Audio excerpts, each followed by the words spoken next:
So yesterday we were discussing what type of home, whose home was mechuyev in mezuzah, and the Gemara discussed that it says in the pasuk beisecha, which would indicate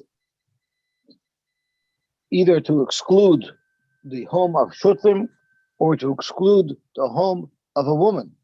And then the Gemara says, no, they are included because it says Laman Yirbu Yemechem V'mei B'nechem. So this is towards the bottom of Yud Aleph from the base. It says Laman Yirbu Yemechem V'mei B'nechem, and the argument is Hanu Boi Chai, Vanu Loi Boi Chai. Do women not want life? So surely they should also be included in the mitzvah of mezuzah. Do shutfim want life? They should also be included in the mitzvah of mezuzah. The argument is want or deserve? Bo could mean want, bo could mean need. So I'm not sure how it's touched in this case. It could be need, yeah. We can look at how the Mesivta touches it, but I don't know how he would do it. I'm coming from the avenue that women are important. Right, I hear. So Kiva Eger has a more reading of kasha over here. This taina of bochai and loy bochai is being used to prove that a home that belongs to a woman is a chayiv b'mezuzah, and a home that belongs to shutfim are chayiv b'mezuzah. Fracture Kiva Eger, how do you see that from this argument? So I'll just read you and go to Yashas. It's simple and it's crisp and it's Rebbe Kiva Eger in his beautiful classic style of asking the obvious kasha. So Rebbe Kiva Eger says, "Hanu boichai kedushin daflama dalar amanalav." Correct, Rebbe Kiva Eger. Kasha, it's very difficult. Kashali. The zeu maspik, the svar of Hanu boichai is a very strong argument. Shaloi lemayit noshe, not to exclude women from the mitzvah of mezuzah. Aval inyan beis hashutin lo shayach came, but legabe the raya that a beis hashutin should be mechuyev in mezuzah, the argument of bochai does not have any impact. The abanu liftar mitzad bayis. We're not trying by the house of shutfim. We're not pottering it because the owner doesn't have the mitzvah of mezuzah. It's because this house is the type of house that doesn't have the chiyuv of mezuzah. The bayis kozeh ain't by chiyuv mezuzah. Aval gavri by chiyuv ninu. No one's claiming that just because a house of shutfim is not mechuyev in mezuzah, that a person, a man, is not a bar mechuyev in mezuzah. Kishiyir like bayis miyuchad, if he had his own house. Just because a house of shutfim is not mechuyev in mezuzah, that doesn't mean that this person doesn't have the mitzvah of mezuzah. For his own personal house that doesn't belong to shutfim, of course he would have the chiyuv mezuzah. And Rebbe Kiva brings a raya. What's the difference between one who borrows a house? If you live in a borrowed house that does not belong to you, you're potter from a mezuzah there. A person can technically live his whole life in a borrowed house and not have a chiyuv mezuzah. You don't say regarding his bayis she'ula.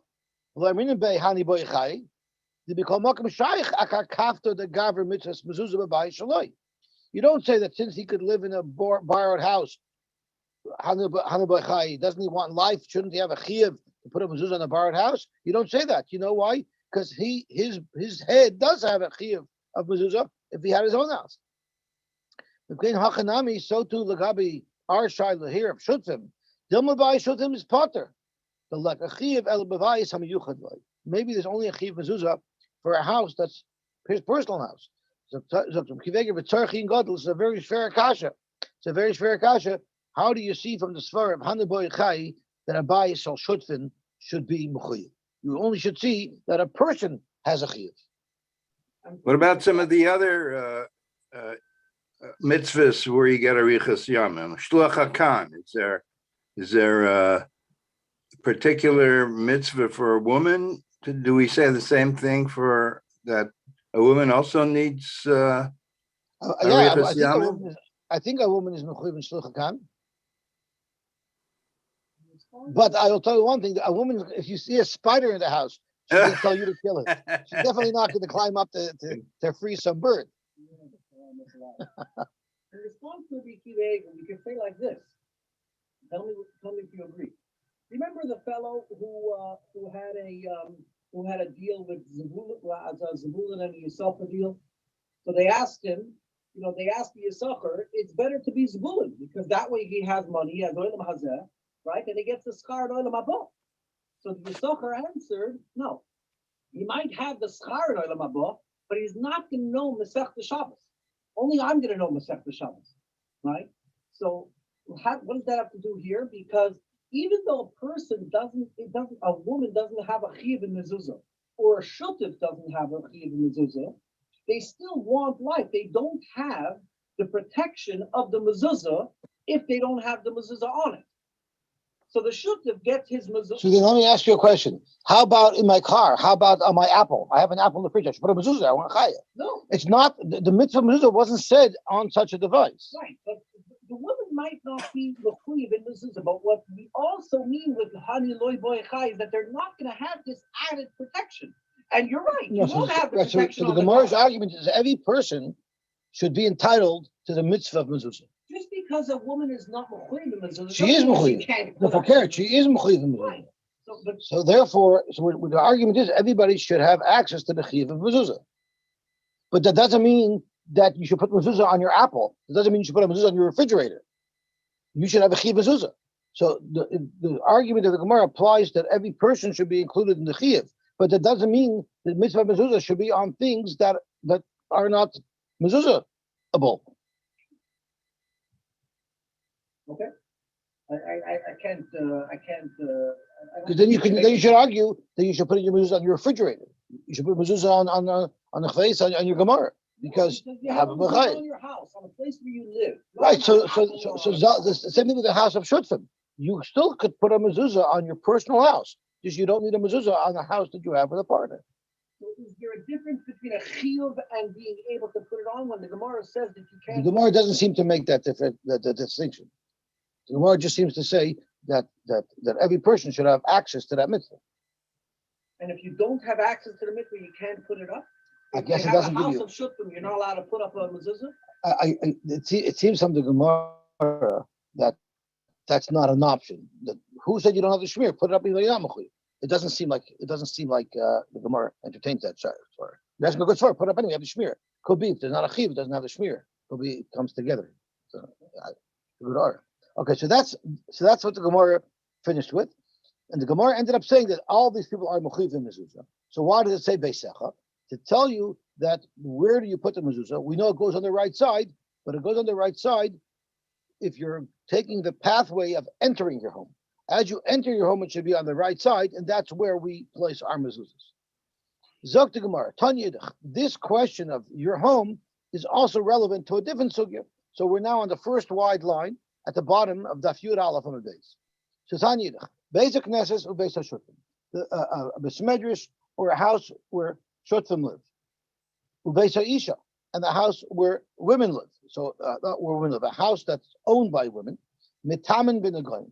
They're also included in the Tumas Nagayim. We just learned in last week's parsha that a house could have a nega. So even if the house belongs to Shutfim, or even if the house belongs to a woman, it's also subject to Tumas Nagayim. Shita Frektimar. Why would I think otherwise?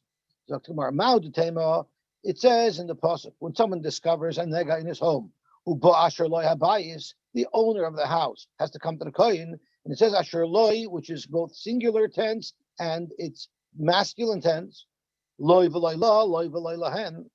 Kamash malon, the brisa that even a woman's home and even the home of shutfim is also subject to the halachas of the You have a very good raya. It does say loy. Maybe you're right. Maybe these halachas should not apply to the house of a woman, to the house of shutfim.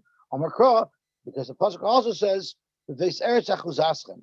So let's see the pasuk. He's a vayu al eretz kanan asher ani noisein lachem lachuza v'nasati nega tzaras veis eretz achuzaschem. Achuzaschem is very inclusive. It includes plural. It includes women. It includes everybody. So if that's the case, elaloi lamali, what is the limud that we're supposed to learn from the fact that the Torah says uvasher loy abayis? Zok the Gemara, a beautiful word. Misha miyached beisei loy, who is one who's going to suffer from the goyim in his home, is someone who is very stingy with his home and with his resources. She'enoi roitze lahashil kelav. He doesn't want to lend out his kelim. So someone asks him, "Do you have a trade that I can borrow?" And he says, "I'm sorry, I don't have." So you know what HaKadosh Baruch Hu does? HaKadosh Baruch Hu says, HaKadosh Baruch Hu mefarsimai. Because what the very first step that the kohen takes when he comes to check out the house, he tells him to take everything out of the house, clear the house. So Kishmafanis Bezai, imagine if someone asks you, "Can I borrow your drill?" And you say, "I don't have a drill." And the next day, when you're clearing out your house, you have 20 drills. And your neighbor says, "I thought you said you have no drills." So therefore, that's Ashalai Bais teaches you that is one of the reasons why Kadosh Baruch Hu brings a nega nabayis prat lemashal kelav lacher. Somebody who lends his kelim out, someone who's generous, he will not suffer from the goyim. So Rashi, the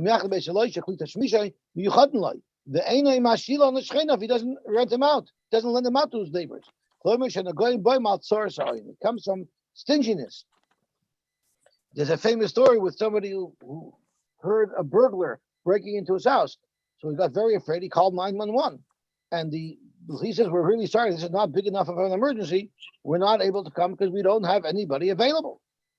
So he calls back again. "I'm very afraid. This person is breaking into my house. He can kill me. Please come. Sir, please stop harassing us. We don't have any officers available for the next hour." So he calls back a second later and he says, "This guy broke into my house. I panicked. I pulled out my gun and I shot him and I killed him. Within 15 seconds, his house is surrounded by 20 cop cars. And the criminal, who really didn't shoot, is running for his life. He sees all these cop cars and he runs right into the arms of a police officer. And when the police officer interviews the homeowner, he says, "Why did you lie to us? Why did you tell us that you shot him? I thought you shot him." So the homeowner says, "And I thought there were no police available. In an emergency, you can get people to come." So it's the same thing over here with the kelim. A person said he doesn't have kelim. Hashem shows everybody that he has those kelim. Fact the Gemara. We said that a basic knesses is metama ben goyim. Is that the case? But Tanya we learned. You would have thought that basic knesses and the basic medrash is tamid ben goyim. Tamid loymer uvar asher loy habayis. It has to be individual. So we have a direct contradiction. We learned earlier a moment ago that Abai shall shutfim, and a basic knesses is tamid ben goyim. Now we have a brayso that says the basic knesses and the basic medrash is not tamid ben goyim. In fact, it's a machlokes between Reb Meir and the Rabbanan whether or not a basic knesses and the basic medrash is mechuyev or is subject to tumas negoyim. Wait a second. What about we see from the question of the base medrash that it has nothing to do with ownership. It has to do with how the house is used. Meaning a base medrash that's privately owned would not get negoin either. So you're asking a very good question. Is it a din in the ownership of it, that it's owned by the community and that's why it's part of the negoim, or is it because it's a building that multiple people will use? Well, hold on a second, because before we said that the house is owned by a woman. The house is owned by a woman and it's not used by a woman, it's still going to get negoim. Who said? That's what we just said before. The house, Beis Ha'isha doesn't mean it's owned by her. Right, but let's say it's not used by her. I don't know if that's relevant. I think it's totally the owner. So it's totally in the owner. So now we have a question. Now the base medrash is not totally in the owner. How do you know? Because it's a base medrash that's privately owned, that's used by everybody. It's not going to get the go. So that's a beautiful aura. So Toshis asks the kasha from a base medrash that had a mezuzah, and Toshis says it's a privately owned base medrash. That's exactly what Toshis says. Toshis makes a distinction between a communal base medrash or somebody who has a private base medrash. And a private base medrash, everybody's money, you do need a mezuzah. So it's mamish the point that you're talking about. Our base medrash doesn't have a mezuzah? We still put mezuzah on base medrash. We'll see soon why. Because we want shmira. We put the mezuzahs on that. That's not why. Because a base medrash, and even the basic knesses, that we don't only use for davening, we use it for personal things as well. Like we'll have a coffee in the base medrash. That might make him a chuv in the mezuzah. So let's see what the Gemara says over here. So how you talking? How you talking that a Beis Knesset and Beis Medrash? You're saying it's not Matam Megoyim. We have a pasuk that says that it is. We have a brayso that says it is. But like Kasha, Har Meir Har Rabbanan, there's a machlokes between Reb Meir and Rabbanan Lagabe Beis Medrash. Every you need a mezuzah, and that should also carry over to the halacha of Tumas Negoyim. The Tanya, Beis Knesset sheyesh ba Beis Dira lachaz Knesses. If the shul has in it, Now, there's a distinction between a basic knesses and a basic medrash. A basic knesses is only for tefillah. You're not allowed to do anything in it. But if it has in the building an apartment for the caretaker, then chayiv b'mezuzah, that will make it chayiv b'mezuzah because that's a dwelling place. But v'she'ein badira, what if a basic knesses does not have any apartment in it? So then it's totally the machlokes. Reb Meir holds it's chayiv anyway. The chachamim poitrim, and the chacham holds it's pot. So therefore, we have a stira. One brayso says that a Beis Knesset is subject to Tumas Negoyim, and one brayso says that it's not. The brayso that says it is subject will hold like Reb Meir, who holds it will also be mechuyev mezuzah, and the brayso that says it's not subject to Negoyim will be going according to Rabbanan, who holds it's not mechuyev mezuzah. Or you might argue, how Rabbanan? Maybe both braysos are going according to Rabbanan. But look, Kasha, how the is beis tira, how the less beis tira. The brayso that says that there's Tumas Negoyim on a Beis Medrash is referring to a Beis Medrash that has a beis tira inside. Or you could say another option. The less beis tira. They're both speaking by a building that doesn't have a beis tira. But the difference is how the krachim, how the kfarim, and this is what we'll have to focus on, because this will start more applying to our Batim Midrashim. How the krachim, how the kfarim. Zokt Rashi, the krachim shumakim shavakim. It's a very big open place where many people from all over the place gather. Muskapsum shomim mekaymas harbe. V'asuya l'chalabal l'spal ve'ein l'bayla v'yichadim. That's a completely public building. I don't know how these buildings were funded, but since it's like even Shomer Shabbos in on 13th Avenue actually has a board and a membership and even though it's frequented by everybody, but maybe in the olden days, shuls that were frequented by multitudes, it sounds like there wasn't a membership. It sounded like everybody just gave. Maybe it was like the boat shul where everyone comes and gives some money. Even they're trying to create a membership. But that's completely a public building. But the kfarim, where it's more of a membership, where people have connection directly to the Beis Medrash, called Bailav Nikram. All of its members are Nikr. We know who they are. And that'll become like a Beis HaShutim. So our shuls nowadays are like kfarim, right? All the shuls today have a membership that's supported. The shul doesn't survive on its own, right? So we're probably like kfarim, and that's why even according to Rabbi Yehuda, the Gemara arguing here, we would be putting mezuzahs on our shuls. I'm not saying this that I'm sure. I'm saying it could be that's how it works nowadays. In fact, the Gemara with the krachim ain mitame b'negoyim. Are you arguing that the public Batim Midrashim in large cities don't have Tumas Negoyim?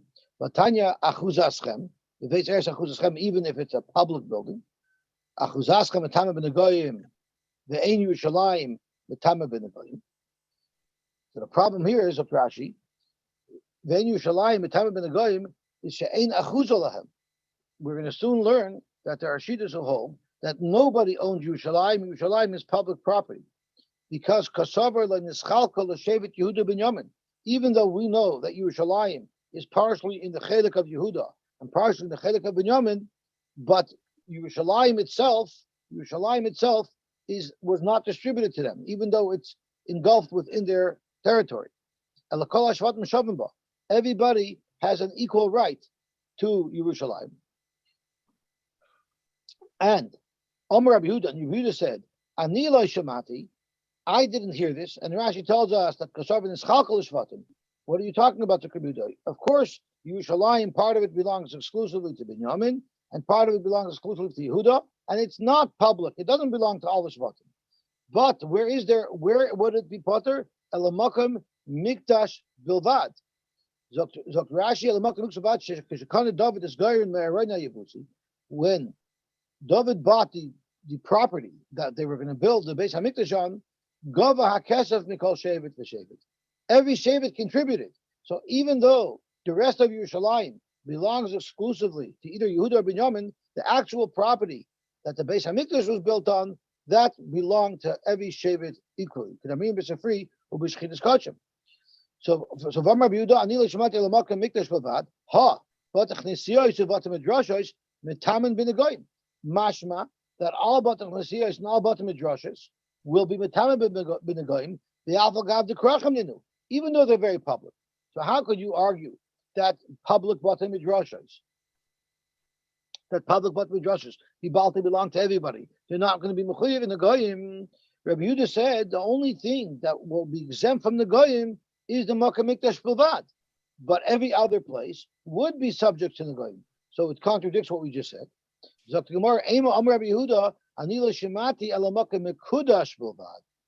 I'm not only excluding the Makkah Mikdash, I'm including every Beis Medrash, every public Beis Medrash. I'm also including in the rule that it belongs to everybody, and therefore it's not shver that it would not be Tama ben Goyim, because it's a public area that belongs to everybody, which is included from the Goyim. So Lamaisa, now that we've finished the sugya of Negoyim, and we know that a public Beis Medrash that belongs to everybody, the Krachim, would not be subject to Tumas Negoyim, let's focus on the last machlokes that we had between the Tanakam and Rabbi Yehuda, if the whole city of Yerushalayim is Metama ben Negoyim or not. The Tanakam holds it's not, and Rabbi Yehuda holds it is. So, what is the machlokes? So, Tanakam Sover, the Tanakam holds that Yerushalayim leNischal kol Shvatim.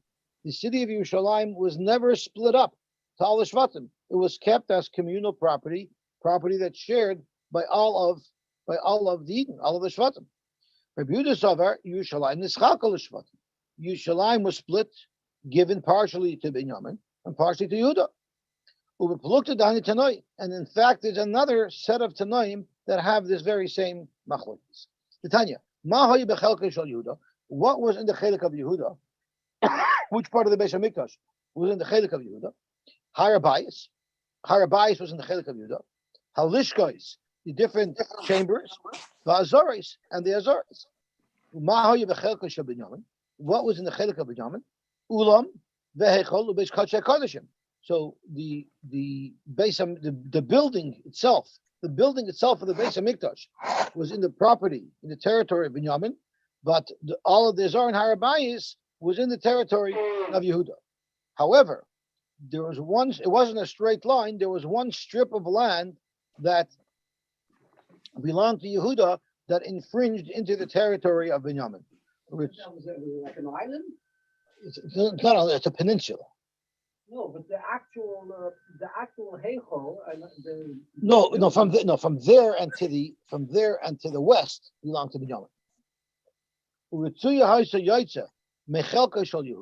There was one strip of land that extended out from Rabbi Yehuda's portion, and it intrudes into the chelik of Binyamin, and in that little strip, the Mizbeach was in that chelik. So the demarcation line would have included the Mizbeach on Binyamin's side, but there was a strip of land that protruded from Yehuda into Binyamin that included the Mokim of the Mizbeach itself. And we know the halacha is that certain karbonis, you have to spritz the dam on the Yesod, and the Yesod was not in Binyamin's chelik, the Yesod was only in Yehuda's chelik, and in fact, some areas of the Mizbeach didn't have a Yesod. The areas of the Mizbeach that where the Yesod would have stuck into the territory of Binyamin. Binyamin atzadik hayu mitztar alel levala b'chol yom, and it bothered Binyamin terribly every day that he was missing the chelik HaMizbeach. The chelik HaMizbeach was missing from his territory. Shenemar choifef alav kol hayom. Every day, Rashi touches choifef here is ka'adam ha'mischachech, someone who's like itchy and scratchy and fidgety. Machma she'enei masak tevasa, he can't get his satisfaction. Binyamin just couldn't be settled because it bothered him so much that the chelik of the Mizbeach was removed from his chelik. Since Binyamin showed that it bothered him so much that he didn't have the chelik HaMizbeach in his territory, lefichach zacha Binyamin, therefore Binyamin was zacha Binyamin atzadik, v'nasa ushbizchan legvura. That's why he was zacha to be the ushbizchan legvura, which Rashi tells us means shahya ora nasan bechelkai. The Oren was in the Schelek, meaning in the base Kodesh HaKodeshim. Shenemar Uvein Kseif of Shachim. Now the problem with this Gemara is since after it was split up, Binyamin didn't have the Chelek HaMizbeach, that's why he got the Makam Oren. It doesn't make sense because he only didn't get the Chelek HaMizbeach after he already had the Makam Oren. So how could you say he was Zoichet to the Makam Oren because it bothered him that he didn't have the Chelek HaMizbeach?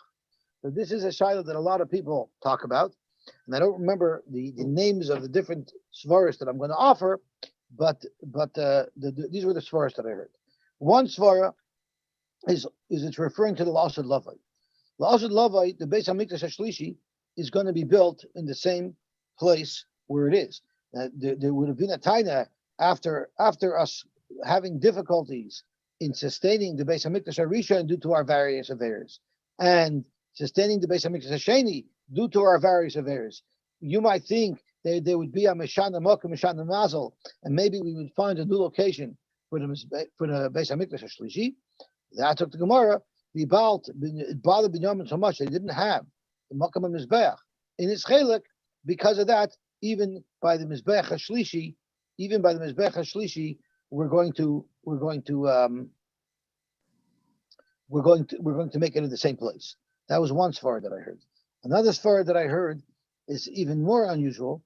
Is since Binyamin knew already, I guess maybe already what his chelek would be, and since it bothered him that eventually he wouldn't be able to host the mizbeach in his chelek, because of that he was zoiche that not only by the makam hamikdash, not only the Beis Hamikdash was it in his chelek, but even when the Mishkan was in other places, it was in his chelek, and which I'm not sure exactly what that means and what it means that it was in his chelek at the time. Why can't we answer simply? The Gemara says in Gittin that Shem, the son of Noah, lost the Kahuna Gedolah when he blessed Avram Avinu, when Avram Avinu came. And so he put Avram Avinu in front of HaKadosh Baruch Hu. He said Baruch Avram Avinu, and then afterwards he said Baruch Hashem. So the Gemara says that he lost the Kahuna Gedolah, right? And who was it transferred to? It was transferred to Avram Avinu. So the question is, I don't understand. Avram Avinu came from Shem. So the answer to that question is that Avram Avinu got it, but even though Avram Avinu was a descendant of Shem and still went in Shem's line, Avram Avinu didn't get it because of Shem. Avram Avinu got it with the schus of himself. So back to Binyamin, we could say the same thing, that before Binyamin, when he had the Oron, he had it just as an inheritance. But now he deserved it. Now he got it from his own. No, I know, but the problem is Hashem made the chalukah. The mizbeach is by Yehuda, and the Oren is by him. And why was he zocheh to have the Oren by him? Because it bothered him he didn't have the mizbeach. The Oren was by him already. By the time he didn't have the mizbeach, the Oren was by him already. But why? But he only bothered that he didn't. So it didn't. He wasn't. He didn't have the Oren. He had the Oren initially because he was bothered. Initially, he got the Oren because he was bothered. That's the problem. That is what we're trying to understand. So the most pashut shot that I heard was very simple. That since it bothered him that he didn't have the Makam HaMizbeach, the Rebbeinu Shalom made that the avodas of Yom Kippur should be in his chelek. Avada, he knew that the Oren was in his chelek, but the schar that he got, that's a special word, means the Rebbeinu Shalom made the avodas Yom Kippur to be bedavka inside the Kodesh HaKodeshim, which is Binyamin's chelek, because it bothered him that he didn't have the Mizbeach. So you tell me that this Tana holds that Yerushalayim was not split up to Shvatim. The Tanya we learned, Ein maskirin batim b'Yerushalayim. You don't pay rent on homes in Yerushalayim. Why? Because the people living in Yerushalayim from Chelek Yehuda don't really own their homes; they're communal.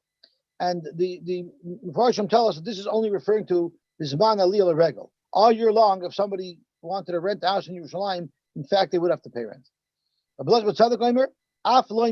You don't rent beds either. If you want to go to a rooming house or rent a room, but Shas Aliyah Regel, you don't have to pay rent because It was technically belonged to all of Klal Yisrael.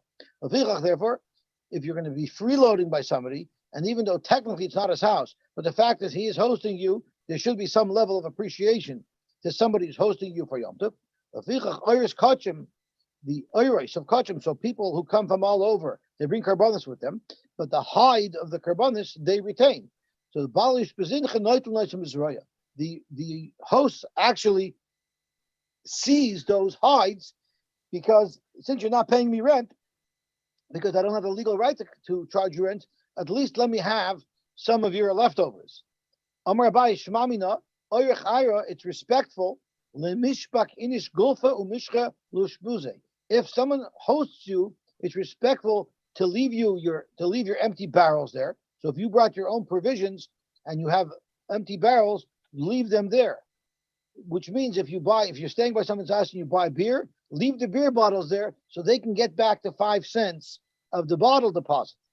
And the same thing with your hides. And if you shechted any animals there, you should leave them the hides. If anyone stays by my house, I'm more than happy if they take their bottles with them. Going back to what we said at the beginning of the Amid, shuls that are from small villages, will they be metamim b'negoyim? But Tanya, we learned lachuza. So let's see the pasuk. It says, "Ki savoyu al eretz Canaan asher neshnu lachem lachuza v'nasati neged tzaras." So what does lachuza mean? Achi yichveshu oisa. Yeah, it has to be Eretz Yisrael that's already captured, and the kivchu oisa v'loy chalkul l'shvatim. What if it was captured, but it was not yet distributed to the shvatim, or chilkul l'shvatim v'loy chilkul beisavis, or even if each shevet got its part, but each shevet internally had not yet distributed each parcel of land to its beisavis, or chilkul beisavis v'in kalechad mager shaloi, or even if they split it up down to the family level, but we still have to create each person's individual chelik. What if that wasn't done yet? You're only subject to the halachas of nigei batim is misha meyuchad loy, if it's already clear precisely what land is yours. Yatu elu, all of the above will not be mechuyev in the goyim shein meyuchadim loy. They're not specific for him. So once again,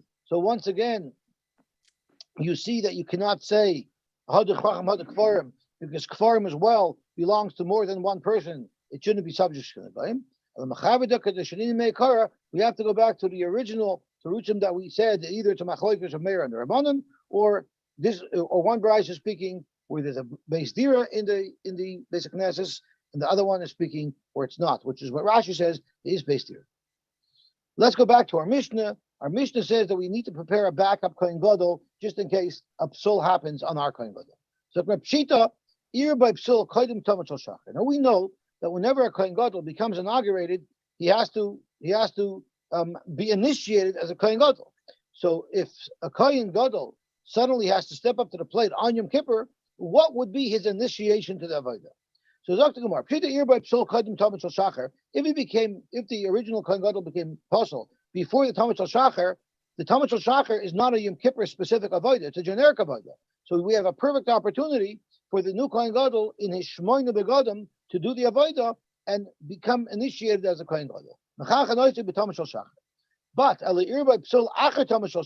what happens if they already were makar to tamat shel shachar, and now the following avodas already required a big day lavan, so we never have a chance to initiate the kohen gadol in doing avodah as the kohen gadol with the shmoyne begadim. So how do you initiate him? The Gemara is under the assumption that before he can just do Yom Kippur avodah, he has to be first initiated into standard kahuna gedola avodah.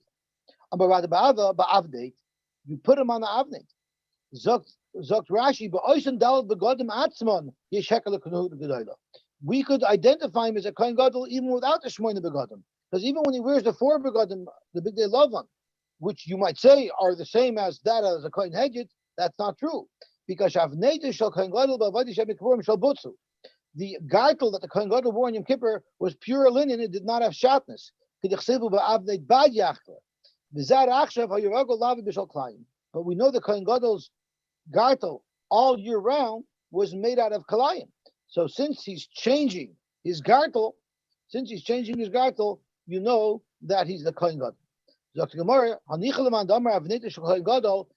avnei shel kohen hedjit. This would all make sense if you hold that the Kohen Gadol and the Kohen Hedjit all year long both wore a gartel of shatnez, and now that he's wearing a gartel that's not shatnez, it clearly shows that he is the Kohen Gadol. But if you learn that all year long the Kohen Gadol wore shatnez, but the Kohen Hedjit, his gartel was not shatnez, so by putting on 4 begadim now with a gartel that's not shatnez, now he looks exactly like a Kohen Hedjit. So there is no initiation to Kuna Gadol. Michael Maimer. Dr. Gemara, Abaye, I'll tell you what you do. Let him put on all Shmoina begadim. There's no avoida for him to do because they were already marked of the Talmud. We'll make him an avoida. Tell him to go up on the Mizbeach with a fork and turn the meat over from the Talmud that's still burning. It'll help it burn more. That's a shtickle avoida. Rav Huna holds that the shtickle avoida. Well, how do we see that Rav Huna holds that the shtickle avoida? If someone who's not a kohen does this, meaning he goes up to the Mizbeach and he flips over meat, he would be chayiv misa for doing an avoida as a zar. So you see, it's an avoida, so therefore it's enough of an avoida for the kohen gadol to get his initiation.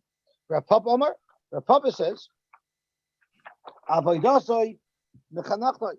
Never mind doing other avoida before the avoida Yom Kippur itself, which is only kosher with a kohen gadol, as Rashi says. That in itself will be his initiation. Miloi Tanya, did we not learn? Kol kelim shasa Moshe, all the kelim that Moshe made, mishichason mekadoshtam. When they were moshech them with oil, that gave them a kedusha. Mikan veilach, after Moshe's time, they didn't make mashicha on the kelim anymore. Avoidasam mechanachtam. Just doing the avodah with them, that initiated them with the kedusha. Hakanami, so too over here, if the kohen gadol just does the Yom Kippur avodah, avoidasam mechanachtam, that'll be mechanachim because that's all. Because it's an avodah that only a kohen gadol is able to do. When Avdimi came, Amar, he said, "Avnei shel kohen hedjit." The gartel of the kohen hedjit, if it's shatnez, like the gartel of the kohen gadol, or if it's pure linen, Rebbe v'Rebbe Elazar Reb Shimon. It's a machlokes between Rebbe and Rebbe Elazar Reb Shimon. Chadam shel klayim. One man had it was like klayim, which is the same gartel that the kohen gadol wore all year long. The chadam shel butz. And the other Mandamer says that the gartel was not made out of shatnez. The Kohen Gadol's gartel exclusively during the rest of the year was out of shatnez. But the Kohen Hedjit's gartel was never shatnez. Tis time the Rebbe who the Amr shall climb. I'm going to prove to you that Rebbe is the one who holds that the Kohen Hedjit wore the same gartel as the Kohen Gadol all year, meaning it was made out of shatnez. Titania, Ein ben Kohen Gadol the Kohen Hedjit ela avnit. The only difference that exists between the Kohen Gadol and the Kohen Hedjit is the gartel. Divrei Rebbe, these are the words of Rebbe. Even the avnit is the same. So Rebbe says that there's a difference between the avnit of the Kohen Hedjit and the avnit of the Kohen Gadol. So what is this talking about? What is this brasha talking about? Amos, if this discussion is referring to all of this in here, Tuva Ika, how could anybody argue that there's no difference between the Kohen Gadol and the Kohen Hedjit? Kohen Gadol Meshamis B'Shmoina, the Hedjit Bar Haba. The Kohen Gadol uses 8 begadim, and the Hedjit uses 4 begadim. So clearly, this brayso must be speaking on Yom Kippur, where even the Kohen Gadol only wears 4 begadim. Elalav b'Yom Kippurim. It must be on Yom Kippurim. And on Yom Kippurim, what does Rebbe say? Rebbe says on Yom Kippurim, there's no difference between the Kohen Gadol and the Kohen Hedjit except for the gartel, which means on Yom Kippur, there's a difference between the gartel of the Kohen Gadol and the gartel of the Kohen Hedjit, that the Kohen Gadol wears a gartel that's pure linen, and the Kohen Hedjit wears a gartel that's shatnez. So you have a raya that Rebbe holds that the gartel of the Kohen Hedjit was shatnez. Amri loy, you don't have a raya. Maybe the brayso is speaking by the rest of the year. You'll argue, you'll ask me a question, why doesn't the brayso list the obvious difference between the Kohen Gadol and Kohen Hedjit? Is that the Kohen Gadol wears Shmoina begadim and the Kohen Hedjit only wears 4? Because that's not the point of the brayso. The brayso is trying to say V'hanech teshoven. The brayso is trying to say the 4 begadim of the Kohen Hedjit that matches the 4 begadim of the Kohen Gadol. Is there any difference in those begadim? And on that, they have a discussion whether or not the avnit is different or not. But it's not talking about Yom Kippur. He also Ravin. When Ravin came, Omar, he said, Avnei shel Kohen Gadol b'Yom Kippurim, the gartel of the Kohen Gadol on Yom Kippurim, divrei hakoil shel butz, Everybody agrees it's not shatnez. B'shayim Moshe Hashanah, during the rest of the year, the gartel, the Kohen Gadol, divrei hakol shall climb. Everybody agrees that the Kohen Gadol's gartel was climb. Loi nechleku, the only machlokes that we have is alabav neitin shel Kohen Hedjit, bein b'shayim Moshe Hashanah, bein b'yom Kippurim. The gartel of the Kohen Hedjit did not change from Yom Kippur to the rest of the year. They always wore the same design gartel. And the machlokes is, Sherebbe Yomer shall climb. Rebbe says the Kohen Hedjit's gartel was of climb, like we argued earlier. The gartel of the Kohen Hedjit was always pure linen. So the fact is, the Kohen Gadol, his gartel changed from the rest of the year to Yom Kippur. The rest of the year it was klayim. On Yom Kippur was pure linen. But the Kohen Hedjit, it was his gartel all year long, including Yom Kippur, was made out of linen, not klayim. Amar Rab Nachman Yitzchak, Afana Nami Tanina, we also learned a brayso. It says al besorei. It says umichnes ebad yilbash al besorei. Ma Talmud Loimer. Why did it say later on in the pasuk yilbash al besorei? So it says in the pasuk v'lovash hakoyen midei vad umichnes ebad yilbash al besorei. It could have just said v'lovash hakoyen michnes ebad v'lovash hakoyen midei vad umichnes ebad. Why did it stick in the extra word yilbash? Zok to Gemara ma Talmud yilbash lahavi mitznefes v'avneit. To tell us the pasuk that we just quoted is right before the parsha of Trumas Hadeshin. It's the parsha that we learned at the beginning of Karbonis. To tell you that you need to wear the mitznefes and the avneit, you need to wear all four begodim in order to do Trumas Hadeshin. Divrei Rabbi Yehuda. Doisaimer, the reason why it says Yilbash al Basori is to tell you lahave big day Kohen Gadol b'yom Kippurim shein ksherin l'Kohen Hedjit, to tell you that the big day Lavan that the Kohen Gadol wore on Yom Kippurim, the Kohen Hedjit, after he's done with them, a Kohen Hedjit is allowed to wear those begodim. Rebbe says, I have two reasons why you won't be able to say that. Chada, the avnei shel Kohen Gadol b'yom Kippurim, lo zehu avnei shel Kohen Hedjit. You can't argue that a Kohen Hedjit can wear the big day Lavan after the Kohen Gadol is finished with them. First of all, the gartel is the wrong gartel, because the gartel of the Kohen Hedjit all year is made out of kalayim. Yet the gartel that the Kohen Gadol used on Yom Kippur was made out of pure linen. So that's one reason why you can't say that. And another reason why you can't argue that a Kohen Hedjit can wear the big day Lavan after Yom Kippur, after the Kohen Gadol is finished with them, is because begodim shenishtamsha behem kedusha chamura tishamish behem kedusha kala. Is it appropriate that clothing that had a kedusha chamura, meaning it was used in the Kodesh HaKodeshim by the Kohen Gadol, now it should be used by a regular Kohen Hedjit? It's not appropriate. How will Rabbi learn the Chiddush of Yilbash? The Rabbi says to tell you that the Kohen Gadol can wear these begodim even though they were used.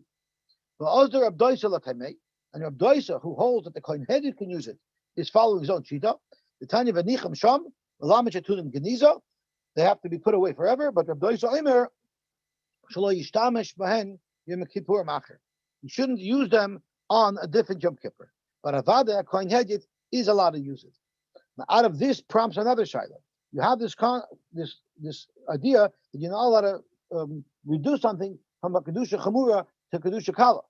So the question is, when you take your mezuzahs off, you might have some doors in your home. You take them off, but you want to check them. So you might have some doors in your home that are mechuyev mezuzah midaraisa, and you might have some mezuzahs in your home that are only mechuyev. The doorways are only mechuyev midarabanan. You have to be careful not to take a mezuzah that was originally on a door that was mechuyev in deraisa and put it on a door that's only mechuyev midarabanan. And therefore, whenever you check your mezuzahs, it's appropriate to label your mezuzahs which door they came from and to put them back on the same door. Are the main doors, like the front door. I don't know the answer to that question. I don't know. Taner Rabban, Irba Psul. What happens if the Kohen Gadol became possible on Yom Kippur? Umina acher tachto, and they brought his skan in to take over, and then reason chayzel avidasa. Let's say the Kohen became possible, but not a psul that would be forever. He became tamei, and now he's good. So now he has to go back to his avodah. So when the rishon becomes, when his condition is corrected, chayzel avidasa. Sheni, the Kohen Gadol who stepped in, what's his status? Kol mitzvahs kahuna gedola olav. He has all of the halachas of kahuna gedola. And Rashi says like Pereh, like Pirem, he doesn't rise kriya, beidim tamal kroivim, umuzra halmana, umashamish b'shmoyim begadim. And if he does avodah b'shmoyim begadim. So he has a full halachas of a Kohen Gadol. Divrei Rab Meir, Rabbi Yossi Omer, Rishon Chayzel Avaydosai. The first Kohen Gadol goes back to his original position. Sheni Eini Royu Loila Kohen Gadol Loila Kohen Hegi. He can't be either one, because we'll see in a moment. Omer Rabbi Yossi Ma'aseh Rabbi Yosef ben Ilah b'Tzipur Yishir by Psul b'Kohen Gadol. Rabbi Yosef ben Ilah became apostle. When we knew Tachtov, and they had somebody else take over, and then when he became better and he went back, Rishon Chayzel Avaydosai. Sheni Eini Royu Loila Kohen Gadol Loila Kohen Hegi. Kohen Gadol, he can't be Bishum Eva. It's going to antagonize the main Kohen Gadol, that someone's infringing on his malchus. And Kohen Hegi, he can't Bishum Malim B'Kodesh V'Loi Maridim. Zok the Gemara Amar Rabbi B'Chana Amar B'Yechana. We have 2 lines left. Halacha Rabbi Yossi, Halacha Rabbi Yossi, Umoidi Rabbi Yossi, Shim Avav Avada V'Dosek Shera. Even though Rabbi Yossi said he shouldn't do avoda because there's Eva, but if he did the avoda, it'll be kosher. Amar B'Dam Rav Halacha Rabbi Yossi, Umoidi Rabbi Yossi, Shemesh Rishon Shechajol Avodasai. Shita, he goes back. So Rabbi Yossi holds that after the first Kohen Gadol dies, the second Kohen Gadol could do an avoda. Why would you say not? Because you might think if this Kohen Gadol knows that this guy is waiting for me to die so that he can take over the avoda, that would also cause a problem. Kamashma, no, as long as he doesn't do avoda during that Kohen Gadol's life, after that Kohen Gadol dies, the second Kohen Gadol can take over without a problem. Okay, let's stop over here. Is he not the Skan Kohen Gadol for next year too, or they pick another one? No, could be he remains as the Skan Kohen Gadol, but he can't do avoda unless the Kohen Gadol becomes not available. He's in a perpetual state of sitting around and doing nothing except on Yom Kippur. We know it's called a waiter. Oh, waiter. I was thinking, he's coined that phrase. He's like the kicker in football. He's like the field goal kicker. He only comes in when there's a real problem. When you need to score a field goal. I guess so. Okay, when you see him, you know there's trouble. Okay, have a wonderful day.